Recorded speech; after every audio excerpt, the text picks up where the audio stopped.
Приветствую, друзья! В плане наушников компания Tenderin мне больше всего запомнилась своими поистине басхедными решениями. Баса там было прямо очень много, и при этом он никак не мешал и не наползал на другие инструменты. В своей же новой модели V3 производитель зачем-то отошел от столь удачной концепции и предложил нам уже светлую настройку с буквально только обозначенными низкими частотами.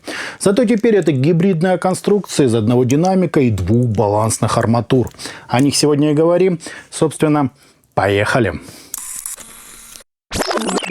Поставляются наушники в небольшом фирменном кейсе без какой-либо дополнительной упаковки. Это OEM-производитель, так что ему простительно.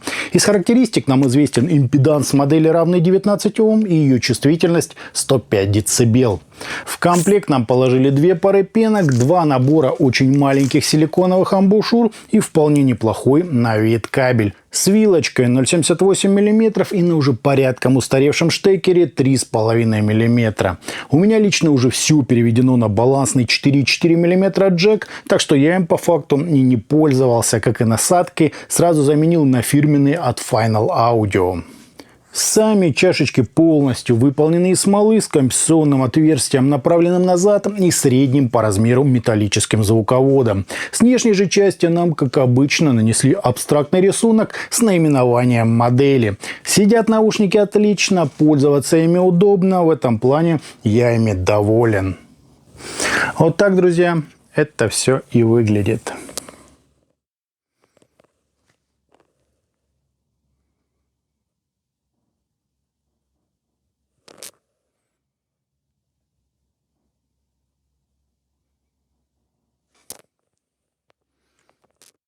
По измерениям у нас быстрый, как в игровых решениях, импульс, небольшие расхождения между левым и правым каналом и искажения в пике, достигающие 1,86%, что уже довольно много. Фаза ведет себя вполне обычно, а затухание на 30 и 60 дБ составляет где-то 71 и 97 миллисекунд без каких-либо значительных возмущений. По АЧХ же мы имеем подъем низких частот на 4,5 дБ с пологим таким заходом на середину, куда более выразительное выделение области разборчивости и 3 дополнительных острых пика на 5, 6,5 и 8 кГц. Высокие же частоты нам довольно круто так отвели на второй план. Настройка с одной стороны вполне обычная, с другой зачем эти 3 резких пика непонятно. Хотя в комплект нам положили пенки, а они всегда сглаживают подобного рода нюансы. В плане звучания баса здесь действительно очень мало, зато он в меру быстрый, с хорошо прослеживающимися текстурами и неплохим панчем. Серединке же, на мой взгляд, критически не хватает глубины, веса и выразительности. Слишком уж воздушное получилось звучание с балансом, сдвинутым в светлую сторону. Зато все, что касается скорости, разрешения и прорисовки различных нюансов, подается прямо выше всяких похвал. Арматура тут, как всегда, дает жару. Высокие тоже далеко не идеальные. Пики, естественно, дают о себе знать, успокаиваясь только на самом верху. Струнные здесь прямо сверхпривлекательные, электрические гитары также хороши, а вот вокалу и разнообразным духовым инструментам существенно недостает сочности, глубины и объема. Отчего сравнивать эту модель довольно-таки сложно. KZ Defy со своим единственным динамиком намного более выразительный и естественный. EBSCO 1, конечно, существенно темнее, но материал они раскрывают, на мой взгляд, несоизмеримо лучше. А вот с Blond Z300 у них есть нечто общее. Тот же немного холодный окрас и легкая такая сухость. Только у V3 она куда лучше выражена, больше воздуха, меньше баса и намного резче пики.